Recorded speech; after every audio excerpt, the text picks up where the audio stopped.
अष्टवक्र उवाच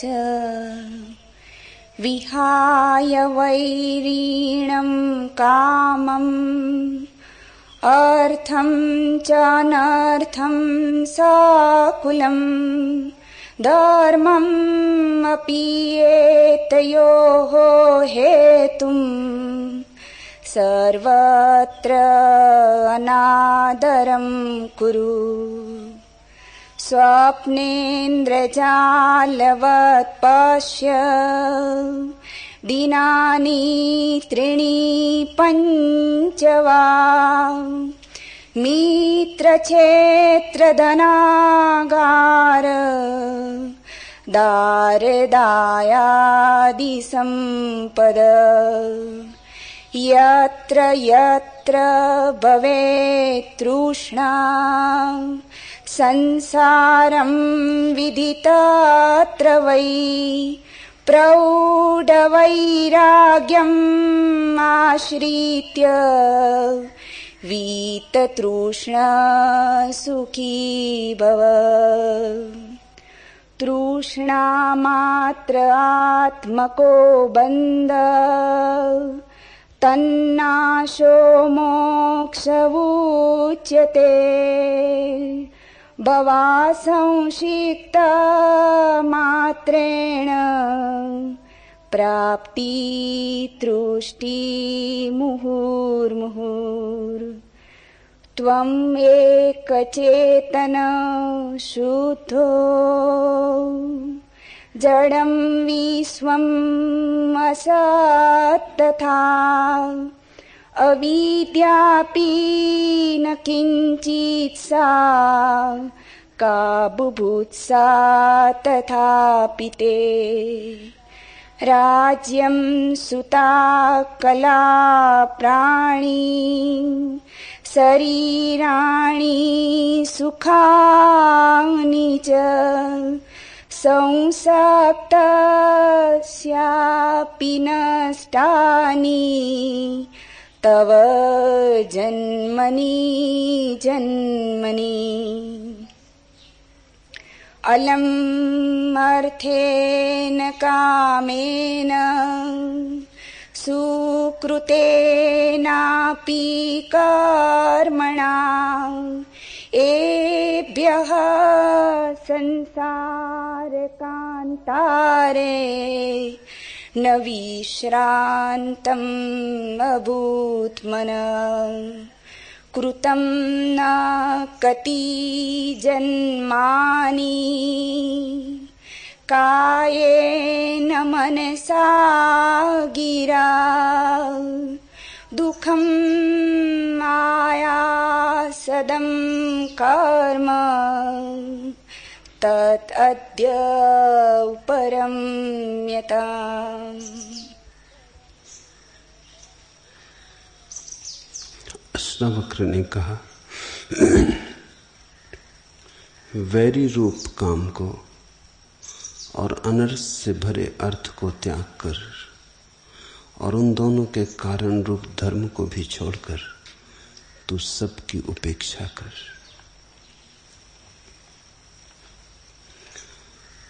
साधारणतः अर्थ और काम को छोड़ने को सभी ने कहा है। अष्टावक्र कहते हैं धर्म को भी छोड़कर। इस बात को ठीक से समझ लेना जरूरी है। धर्म की आत्यंतिक क्रांति धर्म को भी छोड़ने पर ही घटित होती है। धर्म का आत्यंतिक लक्ष्य धर्म से भी मुक्त हो जाना है। अधर्म से अर्थ है जो बुरा है, अकर्तव्य है। धर्म से अर्थ है जो शुभ है, कर्तव्य है। अधर्म से अर्थ है पाप, धर्म से अर्थ है पुण्य। पाप से तो छूटना ही है, अष्टावक्र कहते, पुण्य से भी छूट जाना है। क्योंकि मूलतः पाप और पुण्य अलग अलग नहीं, एक ही सिक्के के दो पहलू हैं। और जो व्यक्ति पुण्य से बंधा है वो पाप से भी बंधा रहेगा। पुण्य करने के लिए भी पाप करने होंगे। बिना पाप किए पुण्य नहीं किए जा सकते। तुम्हें दान देना हो तो धन तो इकट्ठा करोगे ना। धन इकट्ठा करने में पाप होगा, दान देने में पुण्य होगा। लेकिन धन इकट्ठा किए बिना कैसे दान करोगे? ऐसा उल्लेख है कि लाओ त्सु का एक शिष्य न्यायाधीश हो गया था। मुकदमा चला, एक आदमी चोरी में पकड़ा गया। गांव के सबसे बड़े नगर सेठ के घर में उसने डांका डाला था, सेंध लगाई थी। पकड़ गया था रंगे हाथों, इसलिए कुछ उलझन भी न थी। लाओ त्सु के शिष्य न्यायाधीश ने 6 महीने की सजा चोर को दी और 12 महीने की सजा नगर सेठ को दी। नगर सेठ तो हंसने लगा। उसने कहा, ऐसा न्याय कभी सुना है? ये क्या पागलपन है। सम्राट के पास बात गई कि तो हद हो गई, मेरी चोरी हो और फिर मुझे दंड दिया जाए। लेकिन उस न्यायाधीश ने सम्राट को कहा, न ये इतना इकट्ठा करता न चोरी होती। चोरी नंबर 2 है, इकट्ठा करना नंबर 1 है। इसलिए 6 महीने की सजा देता हूं चोर को, साल की सजा देता हूं इस आदमी को। बात तो सम्राट को भी जची, लेकिन नियम ऐसे नहीं चल सकते। सम्राट ने कहा, बात में तो बल है, लेकिन ऐसा कभी हुआ नहीं, और इस आधार पर तो मैं भी अपराधी हो जाऊंगा। तुम नौकरी से इस्तीफा दे दो। तुम्हारी बात कितनी ही ठीक हो, व्यवहारिक नहीं है। व्यवहार के नाम पर आदमी बहुत सी बातें छिपाए चला जाता है। सत्य प्रकट नहीं हो पाता क्योंकि हम व्यवहार की आड़ में छिपा लेते। मनुष्य जाति के इतिहास में ये एक ही घटना है जबकि चोर को भी दंड दिया गया और जिसके घर चोरी हुई थी उसको भी दंड दिया गया। और इस घटना में बड़ा राज है। चोरी हो ही तब सकती है जब कोई धन को इकट्ठा कर ले। तो धन को इकट्ठा करना तो पुण्य के लिए भी जरूरी होगा, तभी तो त्याग करोगे। तुम देखते हो, अगर कोई गरीब आदमी, कोई भिखमंगा घोषणा कर दे कि मैं सब त्याग करता हूं, तो लोग हंसेंगे। लोग कहेंगे, तुम्हारे पास है क्या? त्याग तुम किस बात का करते हो? कोई महावीर, कोई बुद्ध जब त्याग करता है तो उसकी घोषणा सदियों तक होती। जैनों के शास्त्रों में महावीर ने कितना त्याग किया उसके बड़े बढ़ा चढ़ा के वर्णन है। कितने हाथी, कितने घोड़े, कितने रथ, कितना स्वर्ण, कितनी असरफियां, वो बढ़ा चढ़ाया हुआ वर्णन है। उतना हो नहीं सकता था क्योंकि महावीर एक बहुत छोटे मोटे राजा के लड़के थे। उस राजा की हैसियत राजा जैसी नहीं थी, एक बड़े मालगुजार जैसी थी। एक, आज की भाषा में अगर कहें तो एक तहसील से बड़ा वो राज्य न था। तहसीलदार की हैसियत थी। इतना धन महावीर के घर में हो नहीं सकता जितना शास्त्रों में लिखा है। लेकिन क्यों शास्त्रों में बढ़ा चढ़ा के लिखा होगा? क्योंकि शास्त्रकार महावीर को महात्यागी बताना चाहते थे। और त्याग को मापने का एक ही उपाय है, धन। अब ये बड़ी हैरानी की बात है, यहां भोग भी धन से नापा जाता, यहां त्याग भी धन से नापा जाता। यहां अगर तुम किसी को प्रतिष्ठा देते हो तो भी धन के कारण, और अगर तुम कभी त्यागी को भी प्रतिष्ठा देते हो तो वो भी धन के कारण। धन की प्रतिष्ठा सीन दिखाई पड़ती है, अंतिम है। उसके अतिरिक्त हमारे पास कोई मापदंड नहीं है। भिखमंगा छोड़े तो क्या छोड़ा। इसीलिए शायद जैनों के 24 तीर्थंकर ही राजपुत्र हैं। ऐसा तो नहीं है कि इन राजपुत्रों के काल में किसी गरीब ने त्याग न किया होगा। 24 ही राजपुत्र हैं तीर्थंकर। बुद्ध भी राजा हैं, कृष्ण, राम, हिंदुओं के अवतार भी राजा हैं। तो थोड़ा सोचने जैसा है। धन की प्रतिष्ठा इतनी है कि अगर हम त्याग को भी नापेंगे तो वही तो एक मापदंड है। ये राजा रहे होंगे तब सम्मानित थे, फिर उन्होंने जब राज त्याग दिया तब और भी सम्मानित हो गए। लेकिन क्या ये त्याग का सम्मान हुआ? ये तो धन का ही सम्मान हुआ। भिकमंगा छोड़ के खड़ा हो जाए तो तुम हंसोगे, तुम कहोगे था क्या तुम्हारे पास जो तुमने छोड़ दिया? लंगोटी भी नहीं थी, नंगे तुम थे ही, अब दिगंबर होने की घोषणा क्या करते हो? तो त्याग के लिए भी धन होना चाहिए और पुण्य के लिए भी पाप करना होगा। इसलिए जो लोग जीवन की व्यवस्था को समझते हैं वो कहेंगे धर्म भी छोड़ देना होगा, पुण्य भी छोड़ देना होगा। ये दोनों बातें एक साथ छोड़ देनी होंगी। इस सूत्र को समझने की कोशिश करें। विहाय वैरीणम काम अर्थम च अनर्थ संकुलम धर्मम अपि एतयो हेतुम सर्व अनादरम कुरु। शत्रु है काम। क्यों समस्त शास्त्र सारी दुनिया के काम को शत्रु कहते हैं? क्या कारण होगा कहने का? एक मत से शत्रु कहते हैं, हिंदू हो, जैन हो, बौद्ध हो, ईसाई हो, एक मत से कहते हैं कि काम शत्रु है। क्या कारण होगा काम को शत्रु कहने का? उसे हम समझने की कोशिश करें। काम का बल ही, काम ऊर्जा की शक्ति इतनी विराट है कि उसके पास के बाहर होना सर्वाधिक कठिन है, करीब करीब असंभव जैसा है। मनोवैज्ञानिक तो मानते हैं उसके पार हुआ ही नहीं जा सकता, और मनोवैज्ञानिकों की बात भी समझ लेने जैसी, क्योंकि काम में ही हुआ है हमारा जन्म। जो पहली स्फुरना तुम्हारे जीवन की थी वो तुम्हारे माँ और पिता की काम वासना ही थी। उसी तरंग से तुम आए हो, उसी तरंग से निर्मित हुए हो।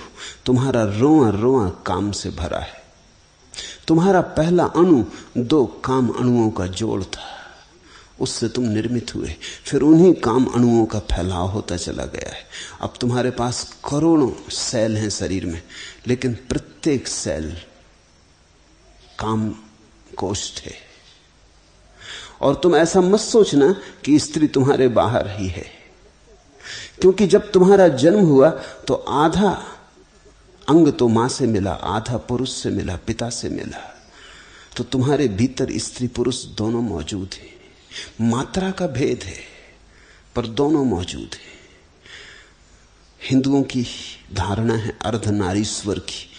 शंकर की तुमने प्रतिमाएं देखी होंगी जिसमें आधे वो पुरुष हैं, आधे स्त्री। वो धारणा बड़ी बहुमूल्य है। तुम भी अर्धनारीश्वर हो, प्रत्येक व्यक्ति अर्धनारीश्वर है, अन्यथा होने का उपाय ही नहीं है। क्योंकि आधी तुम्हारी मां है, आधी तुम्हारे पिता हैं, दोनों के मिलन से तुम निर्मित हुए हो। पुरुष में पिता की मात्रा ज्यादा है, स्त्री में मां की मात्रा ज्यादा, पर यह मात्रा का भेद है। इसलिए तो कभी घटना घटती है कि किसी व्यक्ति का काम बदल जाता, लिंग बदल जाता। अभी दक्षिण भारत में एक युवती युवक हो गई, कोई 20-22 साल तक युवती थी, अचानक युवक हो गई।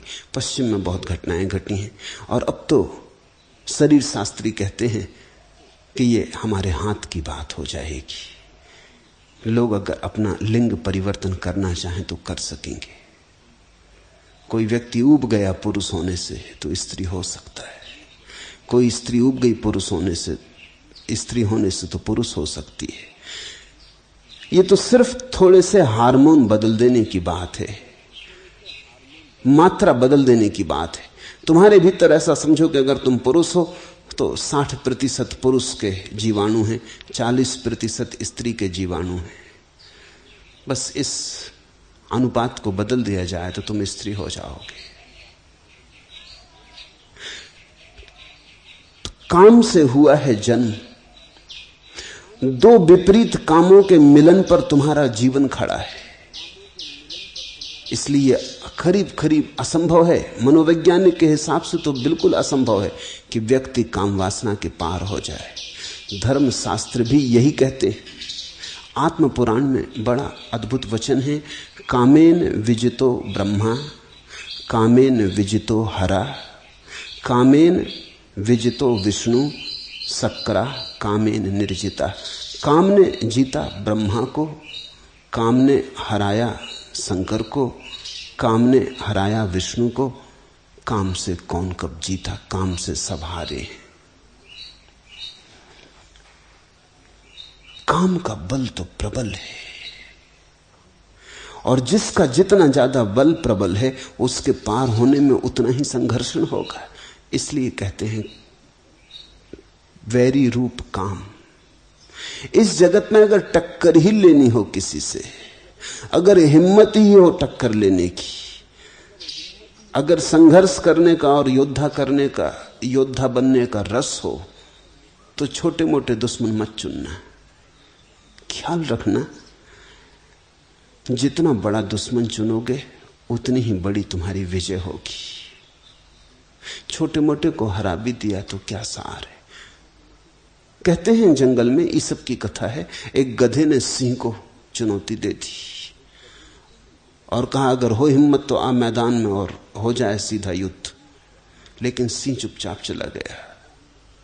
सियार ये सुन रहा था। उसने थोड़ा आगे बढ़ के सिंह को पूछा कि सम्राट बात क्या है, एक गधे की चुनौती को भी तुम स्वीकार नहीं किए? उन्होंने कहा पागल हुआ, अगर उसकी चुनौती मैं स्वीकार करूं तो पहले तो अफवाह उड़ जाएगी कि सिंह गधे से लड़ा, ये बदनामी होगी। ऐसा कभी हुआ नहीं, ये हमारी कुल वंश परंपरा में नहीं हुआ कि गधे से लड़े। लड़ना है गधे से, गधे को समाप्त कर दे सकते हैं, लड़ना क्या है। अगर गधा हारा तो उसका कोई अपमान नहीं, हम जीते भी तो कोई सम्मान नहीं। लोग कहेंगे क्या जीते, गधे से जीते। और कहीं भूल चूक जीत गया गधा, गधे हैं इनका भरोसा क्या। तो हम सदा के लिए मारे गए। इसलिए मैं चुपचाप चला आया हूं, गधे से झंझट में पड़ना ठीक नहीं। छोटे से अगर तुम उलझोगे, जीते भी तो छोटे से जीते, और काश हार गए तो छोटे से हारे। दुश्मन जरा सोच के चुनना। मित्र तो कोई भी चल जाएगा, शत्रु जरा सोच के चुनना। शत्रु जरा बड़ा चुनना, क्योंकि चुनौती, संघर्षण तुम्हें अवसर देगा तुम्हारे अपने आत्मविकास का। तो जो बाहर की चीजों से लड़ते रहते हैं वो अगर जीत भी जाएं तो चीजों से ही जीतते हैं। सिकंदर हो कि तैमूर लंग हो कि नादिर शाह हो कि नेपोलियन हो, फैला लें विस्तार सारे जगत पर अपना, तो भी वस्तुओं पर ही विस्तार फैलता है। इसलिए इस देश में हमने उनको सम्मान दिया जिन्होंने अपने को जीता। सबको भी जिन्होंने जीता उन्हें भी हमने वैसा आदर नहीं दिया। हमने आदर उन्हें दिया जिन्होंने स्वयं को जीता, क्योंकि स्वयं को जीतने का एक ही उपाय है, और वो है काम ऊर्जा से अतिक्रमण हो जाना, काम ऊर्जा के पार हो जाना। काम ऊर्जा के पार होने का अर्थ है अपने जन्म से मुक्त हो जाना, अपने जीवन से मुक्त हो जाना, अपनी मृत्यु से मुक्त हो जाना। काम ऊर्जा ने तुम्हें जन्म दिया, और काम ऊर्जा की उत्फुल्लता ही तुम्हारी जवानी है, तुम्हारा जीवन है। और जब काम की ऊर्जा थक जाएगी और विसर्जित होने लगेगी, वही तुम्हारी मृत्यु होगी। तो तुम्हारे जीवन की सारी कथा प्रथम से लेकर अंत तक काम की कथा है। अगर तुम इस काम के अंतर्गत ही बने रहे तो तुम कभी मालिक की तरह न जिए, एक गुलाम की तरह जिए। स्वयं का मालिक बनना हो, और अगर चुनौती ही स्वीकार करनी हो किसी की, तो स्वयं में छिपी इस चुनौती को ही स्वीकार कर लेना उचित है। इसलिए धर्मशास्त्र काम को वैरी रूप कहते हैं। ये सिर्फ निंदा नहीं है, इसमें सम्मान भी छिपा है। वो ये कहते हैं कि अगर शत्रुता ही करनी हो तो काम से करना, क्योंकि कामेन विजितो ब्रह्मा, काम ने ब्रह्मा को भी हराया। कामेन विजितो हरा, काम ने महादेव को भी हराया। तो अब अगर लड़ने योग्य कोई है तो काम ही है। जिससे देवता भी हार गए हों उसको ही जीतने में मनुष्य के भीतर छिपा हुआ फूल खिलेगा। जिससे सब हार गए हों उसको ही जीतने में तुम्हारे भीतर पहली दफे प्रभु का साम्राज्य निर्मित होगा। भारत अकेला देश है जहां हमने बुद्ध पुरुषों के चरणों में देवताओं को झुकाया है। जब सिद्धार्थ गौतम बुद्धत्व को उपलब्ध हुए तो कथा है कि ब्रह्मा विष्णु महेश तीनों उनके चरणों में अपना नैवेद्य अपनी पूजा चढ़ाने आए। जब महावीर परम ज्ञान को उपलब्ध हुए तो देवताओं ने फूल बरसाए। लेकिन देवता क्यों बरसाते होंगे फूल एक मनुष्य के चरणों में? इसलिए कि ये मनुष्य उस सीमा के भी पार जा चुका जिस सीमा के पार अभी देवता भी नहीं गए। अभी इंद्र भी अप्सराओं में उलझा है। अभी स्वर्ग में भी वही काम व्यापार चल रहा है जो पृथ्वी पर चल रहा है। थोड़ा व्यवस्थित चल रहा है, थोड़ा ढंग से चल रहा है। ज्यादा सुंदर स्त्रियां हैं, ज्यादा सुंदर देह है, ज्यादा लंबी आयु है, भोग की सब सुविधाएं सामग्रियां हैं। जो हमने स्वर्ग में देवताओं के लिए व्यवस्था की है वही व्यवस्था विज्ञान आदमी के लिए पृथ्वी पर कर देने की कोशिश कर रहा है। मैंने तो सुना है एक आदमी मरा और स्वर्ग पहुंचा तो वो बड़ा हैरान हुआ। वहां उसने देखा कि कुछ लोग जंजीरों से बंधे, स्वर्ग में जंजीरों से बंधे। उसने द्वारपाल से पूछा कि तो मुझे घबराहट का कारण मालूम होता, नरक में बंधे हो ये समझ में आता है, इस स्वर्ग में भी अगर बंधन है और लोग जंजीरों में बंधे हैं ये किस तरह का स्वर्ग है? वो द्वारपाल हंसने लगा। उसने कहा ये अमरीकी है, ये जब से आए तब से ये धुन लगाए कि हमें अमेरिका वापस जाना है, यहां से तो वहीं बेहतर था।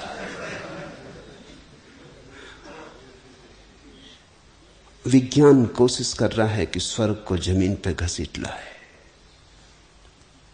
लेकिन जमीन पे विज्ञान स्वर्ग ले आए तो भी कोई फर्क नहीं पड़ता। तुम्हारी काम वासना को कितनी ही तृप्ति की सुविधा जुटा दी जाए तृप्ति नहीं होगी, क्योंकि काम वासना का स्वभाव अतृप्ति है। जो मिल जाता है उससे ही अतृप्ति हो जाती है, जो नहीं मिला उसी में रस होता है। काम के इस स्वभाव को समझो, यही उसका बंधन है, यही उसका वैरी रूप। जो मिल जाता है वही व्यर्थ हो जाता है। जिस स्त्री को तुम चाहते थे मिल गई, जिस पुरुष को तुमने चाहा मिल गया, बस तत्क्षण तुम किसी और की चाह में लग गए। बायरन अंग्रेजी का कवि हुआ, उसका अनेक स्त्रियों से संबंध था, सुंदर पुरुष था, प्रतिभाशाली पुरुष था, और महीने दो महीने से ज्यादा उसका संबंध नहीं चलता था। लेकिन एक स्त्री ने उसे बिल्कुल मजबूर कर दिया विवाह करने को। उसने कहा विवाह नहीं किया तो हाथ भी नहीं छूऊंगी, और वो दीवाना हो गया उसे अपने करीब लेने को। आखिर विवाह के लिए राजी होना पड़ा। जब वो विवाह हो गया और चर्च से बायरन उतरता था अपनी नई विवाहित पत्नी का हाथ पकड़े हुए, सीढ़ियां पार कर रहा था, ठिठक के खड़ा हो गया। उसने अपनी पत्नी से कहा, आश्चर्य, मैं तेरे लिए दीवाना था, महीनों सोया नहीं, और अभी क्षण भर के लिए तेरा हाथ मेरे हाथ में है, लेकिन तेरा मुझे सुध भूल गई। राह से वो जो स्त्री जा रही, मेरा मन उसके पीछे चला गया। अभी विवाह नहीं हुआ और तलाक शुरू हो गया। जो मिल जाता है उसमें हमारा रस खो जाता है। तुम एक मकान बनाना चाहते थे, बहुत दिन से बना लिया, जब तक नहीं बना था तब तक खूब सपने देखे, खूब सोचा, खूब विचारा, वही धुन थी। फिर मकान बन गया। एक दिन अचानक तुम थके मांदे खड़े हो, कुछ भी तो नहीं मिला। अब तुम और दूसरा मकान बनाने की सोचने लगे।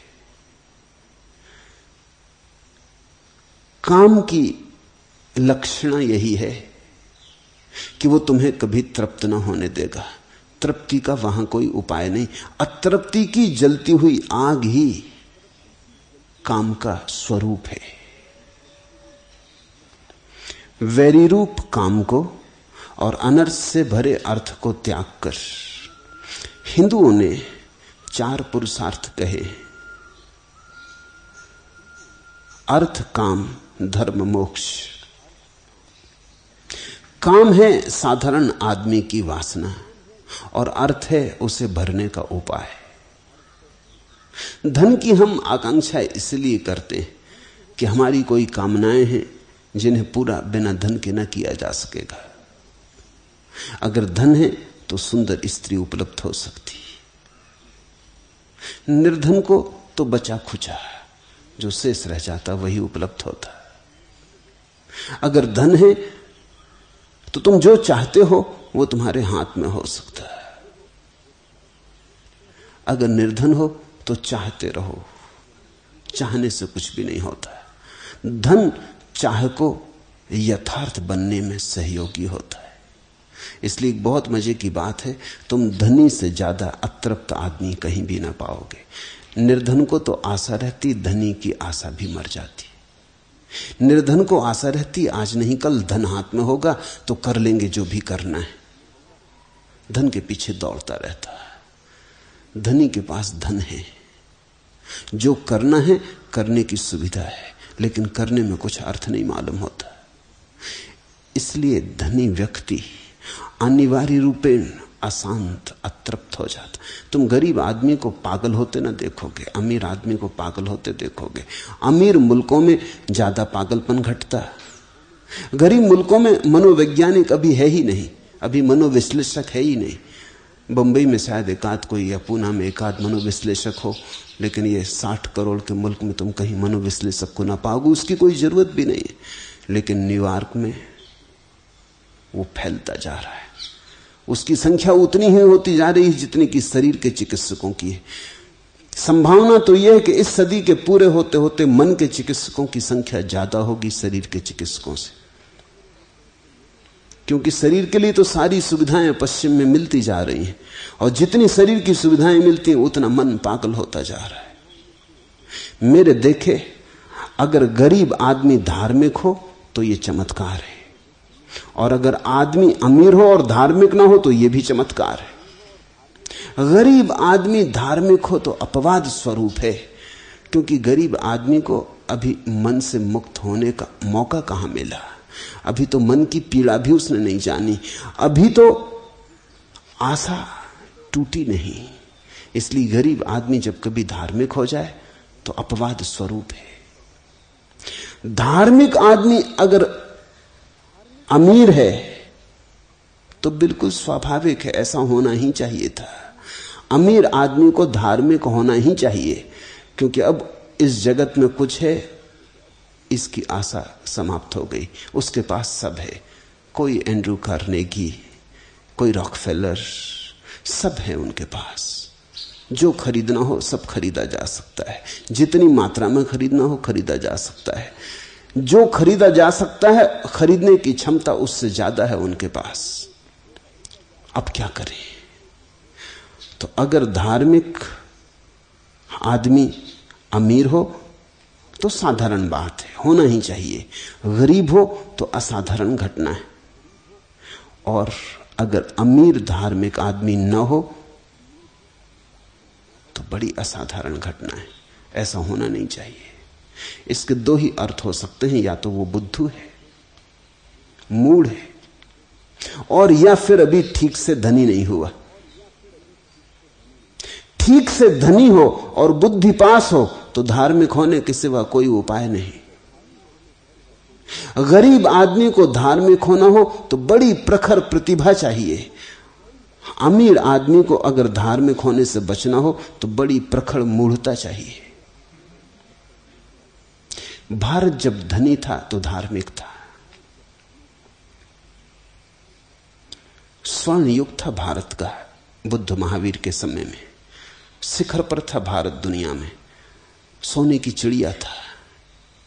सारी दुनिया भारत की तरफ देखती थी, सारा धन जैसे यहां इकट्ठा था। उन घड़ियों में हमने जो शिखर छुए धर्म के, फिर नहीं छू सके हम, फिर सपना हो गया सब। गरीब आदमी धार्मिक दिखाई भला पड़े हो नहीं सकता, क्योंकि गरीब आदमी का अभी भी भरोसा अर्थ में है। अभी तो कामना ही पकड़े हुए है, अभी तो जीवन की छोटी मोटी जरूरतें पूरी नहीं हुई।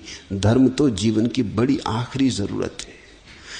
कहते हैं भूखे भजन न होई गोपाला। वो जो भूखा आदमी है कैसे भजन करे? उसके भजन में भी भूख की छाया होगी, उसके भजन में भी भूख होगी। वो भजन भी करेगा तो रोटी ही मांगेगा। उसके भजन में परमात्मा की मांग नहीं हो सकती।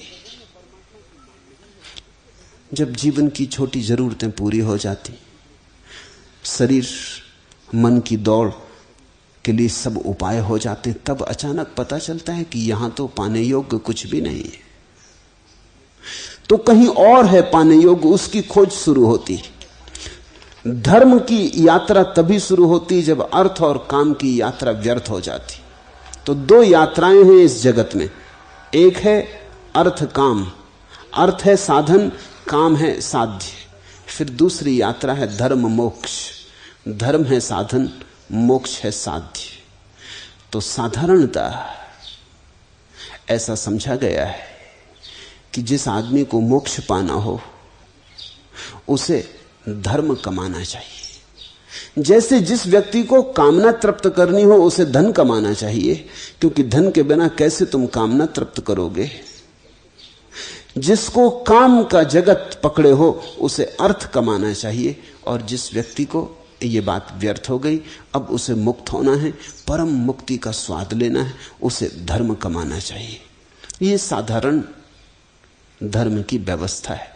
अष्टावक्र बड़ी क्रांतिकारी बात कह रहे हैं। वो कह रहे हैं जिस व्यक्ति को वस्तुतः मोक्ष पाना हो उसे धर्म से भी मुक्त हो जाना चाहिए। क्यों? क्योंकि मोक्ष को कामना नहीं बनाया जा सकता। मोक्ष का स्वभाव ऐसा है कि तुम उसकी चाह नहीं कर सकते।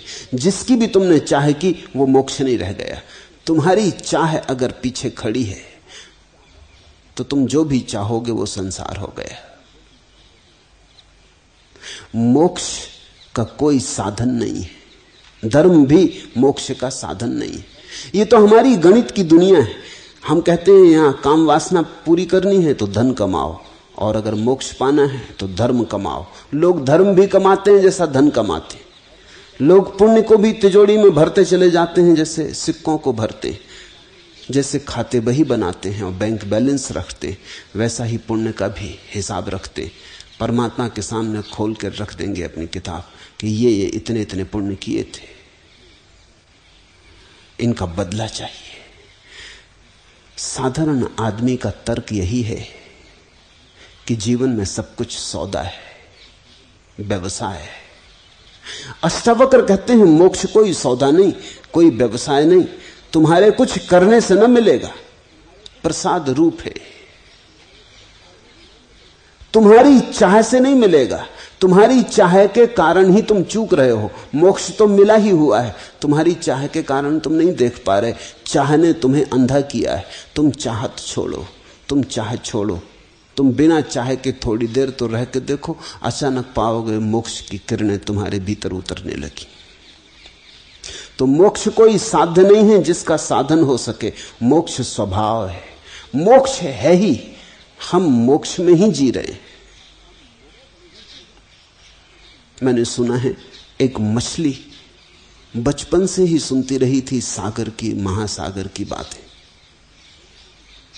शास्त्रों में भी मछलियों के महासागर की बातें लिखी हैं। बड़े ज्ञानी थे जो मछलियों में, वो भी महासागर की बातें करते थे। वो मछली बड़ी होने लगी, बड़ी चिंता और विचार में पड़ने लगी कि महासागर है कहां। अब जब मछली सागर में ही पैदा हुई हो तो सागर का पता नहीं चल सकता है। सागर में ही बड़ी हुई तो सागर का पता नहीं चल सकता है। वो पूछने लगी कि ये महासागर कहां है। लोगों ने कहा हमने सुनी है ज्ञानियों से बातें, सुनी है वार्ता, देखा तो किसी ने भी नहीं। कुछ धन्यभागी मछलियां, कोई बुद्ध महावीर, कोई कृष्ण राम जान लेते होंगे, बाकी साधारण मछलियां हम तो सिर्फ सुन के मानते हैं कि है महासागर कहीं। वो बड़ी चिंता में रहने लगी, उसका जीवन बड़ा विक्षुब्ध हो गया। वो बड़ी विचारशील मछली थी, वो भूखी प्यासी भी पड़ी रहती और सोचती रहती कि कैसे महासागर पहुंचे, वो अद्वितीय घटना कैसे मिलेगी। महासागर का लोभ उसके मन में समाने लगा, वो सूखने लगी, वो दुर्बल होने लगी। फिर कोई एक अतिथि मछली पड़ोस की नदी से आई थी, उसने उसकी यह हालत देखी, उसने कहा पागल, जिसे तू खोजती है वो चारों तरफ मौजूद है, हम उसी के भीतर हैं। न तो भूखे मरने की जरूरत है, न ध्यान करने की जरूरत है, न जप करने की जरूरत है, महासागर है ही। महासागर के बिना हम हो ही नहीं सकते। जैसा उस मछली को बोध दिया गया, अष्टावक्र जैसे सद्गुरु हमें भी यही कह रहे हैं कि हम मोक्ष में हैं ही, परमात्मा हमें चारों तरफ से घेरे हुए, उसी में हमारा जन्म है, उसी का जीवन है, उसी में हमारा विसर्जन है। लेकिन इतना निकट है परमात्मा, इसलिए दिखाई नहीं पड़ता। दूर होता तो हम देख लेते। आंखें हमारी दूर को देखने में समर्थ है। जो निकट है वही चूक जाता है, जो बहुत पास है वो भूल जाता है, और परमात्मा से ज्यादा निकट कोई भी नहीं। मछली के लिए तो उपाय भी है कि कोई उसे उठा के रेत के किनारे पे डाल दे तो तड़फ ले और पता चल जाए उसे कि सागर का छूट जाना कैसा है। हमारे लिए तो वो भी उपाय नहीं है। परमात्मा के बाहर हम जा ही नहीं सकते। अष्टावक्र की उद्घोषणा यही है कि तुम धर्म की चिंता में मत पड़ना, परमात्मा को पाने के लिए कुछ भी करना जरूरी नहीं है, वो मिला ही हुआ है। मोक्ष कहीं भविष्य में नहीं है, मोक्ष अभी और यही है। मोक्ष तुम्हारी चाह से शून्य अवस्था का नाम है।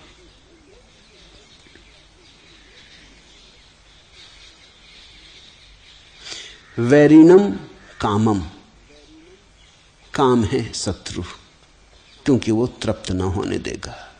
शत्रु तो वही ना जो तृप्त न होने दे। ये शत्रु का अर्थ समझो। मित्र तो वही ना जो तृप्ति दे, विश्रांति दे, जिसके पास बैठ के आराम मिले, जिसके पास बैठ के सुख हो। मित्र वही जिसके साथ रह के दुखी दुख हो, जिसकी दोस्ती में सिवाय कांटों के कभी कुछ और न मिले, जो फूलों का भरोसा दे लेकिन परिणाम में हमेशा कांटे हाथ आए। शत्रु। वैरिणम कामम, अनर्थ संकुलम अर्थम। और अष्टावक्र कहते हैं कि जिसको तुम अर्थ कहते हो वो अनर्थ है, जिसको तुम धन कहते हो अर्थ, अर्थशास्त्र, इकोनॉमिक्स, वो अनर्थ का शास्त्र है। दुनिया में जितना अनर्थ हो रहा है वो धन के कारण होता है। इसलिए कुछ दुनिया के विचारक तो इस सीमा तक पहुंच गए कि उन्होंने कहा जब तक दुनिया में धन है तब तक शांति नहीं हो सकती। तुमने 99 के चक्कर की कहानी पढ़ी है ना, वो अनर्थ की घटना है। कहानी सीधी साफ है, सरल है, मनुष्य को ठीक से प्रकट करती। एक सम्राट का एक नौकर था, नाई था उसका, वो उसकी मालिश करता, हजामत बनाता। सम्राट बड़ा हैरान होता था कि वो हमेशा प्रसन्न, बड़ा आनंदित, बड़ा मस्त। उसको 1 रुपया रोज मिलता था, बस 1 रुपया रोज में वो खूब खाता पीता, मित्रों को भी खिलाता पिलाता। सस्ते जमाने की बात होगी। रात जब सोता तो उसके पास 1 पैसा ना होता, वो निश्चिंत सोता। सुबह 1 रुपया फिर उसे मिल जाता मालिश करके। बड़ा खुश था, इतना खुश था कि सम्राट को उससे ईर्ष्या होने लगी। सम्राट भी इतना खुश नहीं था। खुशी कहां, उदासी और चिंताओं के बोझ और पहाड़ उसके सिर पर थे। उसने पूछा नाई से कि तेरी प्रसन्नता का राज क्या है? उसने कहा मैं तो कुछ जानता नहीं, मैं कोई बड़ा बुद्धिमान नहीं, लेकिन जैसे आप मुझे प्रसन्न देख के चकित होते हैं, मैं आपको देख के चकित होता हूं कि आपके दुखी होने का कारण क्या है। मेरे पास तो कुछ भी नहीं और मैं सुखी हूं, आपके पास सब है और आप सुखी नहीं। आप मुझे ज्यादा हैरानी में डाल देते हैं। मैं तो प्रसन्न हूं क्योंकि प्रसन्न होना स्वाभाविक है, और होने को है ही क्या। वजीर से पूछा सम्राट ने एक दिन कि इसका राज खोजना पड़ेगा। ये नाई इतना प्रसन्न है कि मेरे मन में ईर्ष्या की आग जलती कि इससे तो बेहतर नाई होते। ये सम्राट होके क्यों फंस गए? न रात नींद आती, न दिन चैन है, रोज चिंताएं बढ़ती ही चली जाती। घटना तो दूर, एक समस्या हल करो 10 खड़ी हो जाती, तो नाई ही हो जाते। वजीर ने कहा आप घबराएं मत, मैं उस नाई को दुरुस्त किए देता हूं। वजीर तो गणित में कुशल था। उसने सम्राट ने कहा क्या करोगे? उसने कहा कुछ नहीं, आप एक 2-4 दिन में देखेंगे।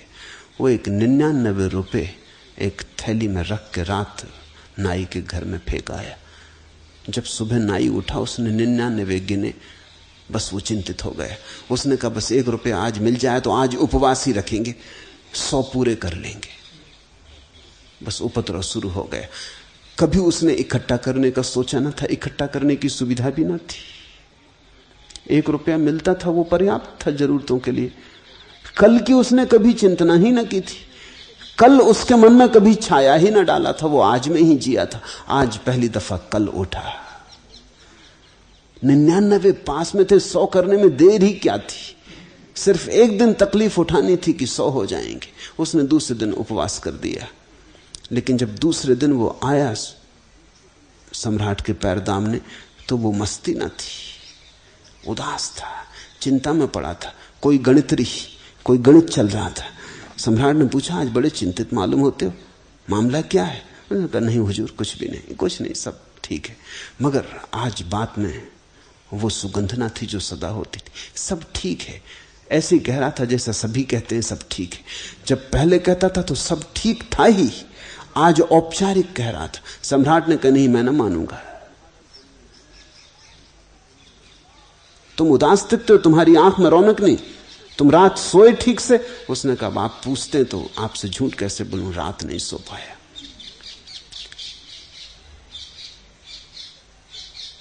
लेकिन सब ठीक हो जाएगा, एक दिन की बात है, आप घबराएं मत। लेकिन वो चिंता उसकी रोज बढ़ती गई। 100 पूरे हो गए तो वो सोचने लगा कि अब 100 तो हो ही गए, अब धीरे धीरे इकट्ठा कर लें तो कभी 200 हो जाएंगे। अब एक एक कदम उठने लगा। वो 15 दिन में बिल्कुल ही ढीला ढाला हो गया। उसकी सब खुशी चली गई। सम्राट ने कहा अब तू बता ही दे सच सच मामला क्या है, मेरे वजीर ने कुछ किया। तब वो चौंका। नाई बोला क्या मतलब? आपका वजीर? अच्छा तो अब मैं समझा। अचानक मेरे घर में एक थैली पड़ी मिली मुझे 99 रुपए। बस उसी दिन से मैं मुश्किल में पड़ गया हूं। 99 का फेर। सारे अनर्थ की जड़ में कहीं अर्थ है। दुनिया में आज पर्याप्त संपत्ति है कि सभी लोग सुखी हो सके, लेकिन कब्जा करने वालों की दौड़ इतनी है, मालकियत का नशा इतना है कि यह असंभव, यह हो नहीं सकता। दुनिया आज इतनी संपन्न हो सकती है कि कोई आदमी दुखी ना हो, किसी को रोटी रोजी कपड़े की कोई तकलीफ ना हो, दवा छप्पर का कोई अभाव ना हो, लेकिन यह हो नहीं सकता क्योंकि कुछ लोग बिल्कुल दीवाने हैं और पागल हैं। उनका एक ही रस है जीवन में, ढेर लगाना धन का। यह ऑब्सेशन है, यह एक विक्षिप्त चित्त की दशा है। कितनी हत्याएं, कितने युद्ध, वो सभी अर्थ के कारण है। कितनी राजनीति, वो सभी अर्थ के कारण है। टॉलस्टॉय ने लिखा है कि दुनिया में शांति ना होगी जब तक सिक्के चलते रहेंगे। शायद दुनिया में ऐसा तो कभी नहीं होगा कि सिक्के न चलें, क्योंकि वो भी अड़चन का कारण होगा, बहुत अड़चन हो जाएगी खड़ी। आज तो हम सोच ही नहीं सकते कि आदमी बिना सिक्के के रह सकता है। इसलिए टॉलस्टॉय जैसे अराजकवादियों की बात कभी सुनी जाएगी ये तो ठीक नहीं है, और मैं मानता भी नहीं कि सुनी जानी चाहिए। लेकिन सिक्कों के पागलपन से आदमी का छुटकारा हो सकता है।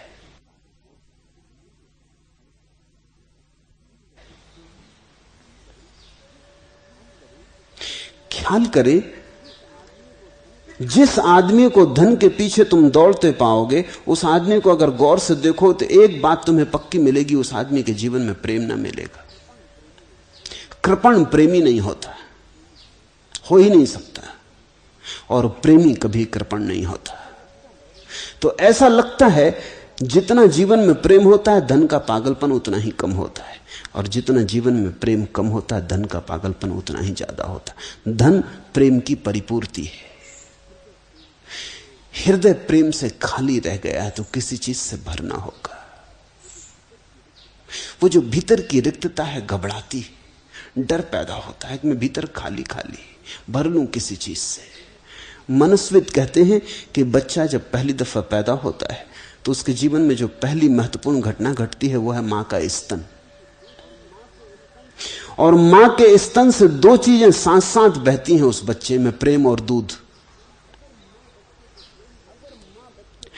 अगर मां बच्चे को प्रेम करती है तो बच्चा कभी बहुत फिक्र नहीं करता कि ज्यादा दूध पी ले। सच तो यह है कि मां बच्चे को प्रेम करती तो बच्चे को बहुत फुसलाना पड़ता है, समझाना पड़ता, तब वो दूध पीता है। वो फिक्र ही नहीं करता दूध वगैरह पीने की। वो इतना भरा रहता है प्रेम से कि दूध से भरने की इच्छा पैदा नहीं होती।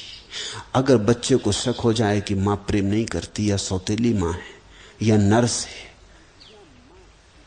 या मां की उपेक्षा है, चाहती नहीं थी, बच्चा जबरदस्ती पैदा हो गया है, बर्थ कंट्रोल की टिकिया शायद काम नहीं कर सकी इसलिए पैदा हो गया है, एक तिरस्कार है, तो बच्चा जल्दी ही समझ जाता है। फिर वो बहुत दूध पीने लगता है, क्योंकि घड़ी भर बाद दूध मिलेगा या नहीं इसका भरोसा नहीं, कल की चिंता पकड़ लेती। तो मां के स्तन से लगा ही रहता है, और जितना वो ज्यादा पीता उतना मां हटाती उसको कि हो गया बहुत। जितना मां कहती हो गया बहुत, हटो, उतना ही उसको घबराहट पैदा होती भविष्य की। इकट्ठा कर लूं, दूध को इकट्ठा कर लूं, जितना हो सके इकट्ठा कर लूं। तुमने देखा गरीब बच्चों के पेट बड़े मिलेंगे, अमीर घर के बच्चों के पेट बड़े नहीं मिलेंगे। गरीब बच्चों के शरीर तो दुबले हो जाएंगे, पेट खूब बड़ा हो जाएगा। ये सबूत है कि बच्चा डरा है, कल रोटी मिलेगी या नहीं इसका कुछ पक्का नहीं है। फिर यही भय पूरे जीवन पे फैल जाता है। धन यानी रोटी, धन यानी दूध, धन यानी कल का भरोसा, धन यानी कल की सुरक्षा। आदमी बैंक में बैलेंस रखता है, इंश्योरेंस करवाता है, वो कल का इंतजाम कर रहा है। वो ये कह रहा है कल की फिक्र नहीं रहेगी, कल बूढ़े हो जाएं, बीमार हो जाएं, कोई फिक्र नहीं, पैसा पास में तो सब सुरक्षा है। वो कहता है प्रेम ना भी हो तो चलेगा, पैसा तो होना ही चाहिए। प्रेम को क्या खाओगे पियोगे क्या करोगे? फिर वो कहता है कि पैसा होगा तो प्रेम तो बहुत मिल जाएगा। जिसको पैसे का पागलपन होता है वो सोचता है हर चीज पैसे से खरीदी जा सकती है। नहीं, जीवन में कुछ महत्वपूर्ण चीजें हैं जो पैसे से नहीं खरीदी जा सकती। सच तो यह है जो भी महत्वपूर्ण है वो पैसे से नहीं खरीदा जा सकता, न प्रेम, न प्रार्थना, न परमात्मा। जीवन में जो क्षुद्र है और व्यर्थ है वही पैसे से खरीदा जा सकता है। पैसा स्वयं क्षुद्र है, क्षुद्र से क्षुद्र ही मिल सकता है। तो आदमी इकट्ठा करता जाता है। वो कहता है प्रेम कल कर लेंगे, आज तो पैसा इकट्ठा कर लूं, कल निश्चिंत हो जाएंगे, फिर प्रेम कर लेंगे, फिर गीत गा लेंगे, फिर वीणा बजा लेंगे, फिर विश्राम करेंगे। आज तो कमा लूं, कल को हम कहते हैं छोड़ो, आज कमा के कल का इंतजाम कर लें। कल भी आज की तरह आएगा, फिर भी तुम यही करते रहोगे कि कल के लिए कमा लें, कल के लिए कमा लें। एक दिन मौत आ जाती है और कल कभी नहीं आता। धन का ढेर लग जाता है और तुम नंगे भिखारी हो जाते हो। धन का ढेर बाहर लग जाता है, भीतर निर्धनता गहरी हो जाती, भीतर घाव ही घाव हो जाते। धीरे धीरे तुम प्रेम करना भूल ही जाते धन अर्थ अनर्थ है, इसे पहचानना। मैं तुमसे यह नहीं कह रहा हूं कि धन को छोड़ के भाग जाओ, मैं तुमसे सिर्फ इतना कह रहा हूं कि जाग जाओ। धन का उपयोग है, मैं कोई अराजकवादी नहीं हूं और न धन विरोधी हूं। धन का उपयोग है, धन की वाह उपयोगिता है, लेकिन धन से अपने को भरने की चेष्टा मत करना, वो नहीं हो सकता, वो असंभव है। असंभव को करोगे तो जीवन नष्ट हो जाएगा, अनर्थ हो जाएगा।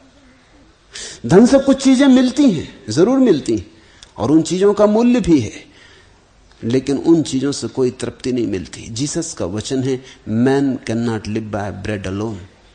आदमी अकेली रोटी से नहीं जी सकता। दूसरा वचन भी जोड़ा जा सकता है कि आदमी बिना रोटी के भी नहीं जी सकता, वो भी सच है। रोटी चाहिए, लेकिन रोटी पर्याप्त नहीं है, रोटी से कुछ ज्यादा चाहिए। जिस दिन तुमने समझा कि धन पर्याप्त है, उस दिन अनर्थ हुआ। जब तक तुमने समझा कि धन की उपयोगिता है एक सीमा तक, और तुम सीमा के भीतर सजग रहे, फिर कोई हर्ज नहीं है। तो तुमने धन का उपयोग किया और धन ने तुम्हारा उपयोग नहीं किया। तुम मालिक रहे और धन मालिक ना हुआ। संक्षिप्त में कहें तो ऐसा कह सकते हैं, जब अर्थ तुम्हारा मालिक हो जाए तो अनर्थ हो गया। जब अर्थ के तुम मालिक होते हो तब अर्थ, अन्यथा अनर्थ। वैरिणम कामम अनर्थ संकुलम अर्थम एतयो हेतुम धर्मम अपि विहाय सर्वत्र अनादरम कुरु। और इन सब के भीतर, ये सूत्र बड़ा क्रांतिकारी, और इन सब के भीतर सबका मूल रूप कारण, सारे अनर्थ, काम और धन की दौड़ के पीछे जो मूल कारण है वो धर्म है। ये तुम चौंकोगे सुन के, क्योंकि तुमने सदा यही सुना है कि धर्म तो त्राण है, कि धर्म तो नाव है जिसमें बैठ के हम उस पार उतर जाएंगे। और अष्टावक्र कहते हैं इन दोनों का कारण रूप धर्म, इस सारे उपद्रव का कारण धर्म है। क्यों? धर्म का अर्थ है कि मोक्ष पाना है। धर्म का अर्थ है कि मोक्ष पाने के लिए कुछ करना है। ये मूल कारण है उपद्रव का। तृप्ति के लिए कुछ करना है, फिर उसी से अर्थ भी पैदा होता है, उसी से काम भी पैदा होता है। मोक्ष की उद्घोषणा यह है कि कुछ करना नहीं है, तुम मुक्त पैदा हुए हो। इस क्षण, अभी और यहीं मोक्ष तुम्हारा स्वभाव है, तुम्हारी उद्घोषणा की भर बात है। तुम जब चाहो घोषणा कर दो और उसी क्षण से आनंद की वर्षा हो जाएगी। समझने की कोशिश करो। साधारणता हम चीजों को हमेशा दो में बांट देते हैं, साधन और साध्य। साध्य होता है भविष्य में, साधन होता है अभी। मोक्ष के संबंध में या परमात्मा के संबंध में बात उल्टी है। मोक्ष अभी है, यही है, किसी साधन की कोई जरूरत नहीं है। सिर्फ जागना है, सिर्फ आंख खोल के देखना है। सूरज निकला हुआ है, रात कहीं भी नहीं, तुमने पलक बंद करके बैठे हो इसलिए अंधेरा मालूम हो रहा है। किसी साधन की कोई भी जरूरत नहीं है, क्योंकि साधन का तो मतलब यह होगा कि आज तैयारी करेंगे तब कल मिलेगा। ये तो फिर वही दौड़ शुरू हो गई। आज धन कमाएंगे तो कल धनी होंगे, आज स्त्री खोजेंगे तो कल मिलेगी। ये तो फिर परमात्मा के नाम पर भी वही दौड़ शुरू हो गई। नहीं, परमात्मा आज है, संसार कल है और परमात्मा आज है। संसार में सदा दौड़ है और परमात्मा सदा मंजिल है। संसार मार्ग है और परमात्मा लक्ष्य है। वो लक्ष्य मौजूद ही है, तुम्हें कहीं जाना भी नहीं, तुम उसी में घिरे बैठे हो। वही तुम्हारे भीतर है, वही तुम्हारे बाहर है। तू सबकी उपेक्षा कर, अनादर कर। सर्वत्र अर्थ, काम, धर्म, इन तीनों का तू अनादर कर।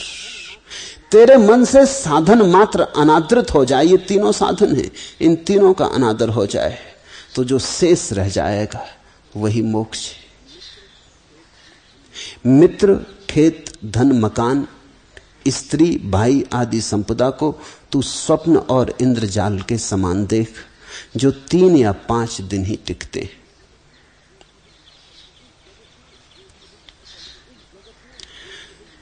इस जगत में जो भी हम पकड़ लेते हैं और जिसको भी हम सोचते हैं कि इससे हमें सुख मिलेगा, अष्टावक्र कहते हैं वो दृष्ट नष्ट है, देखते देखते ही नष्ट हो जाता है।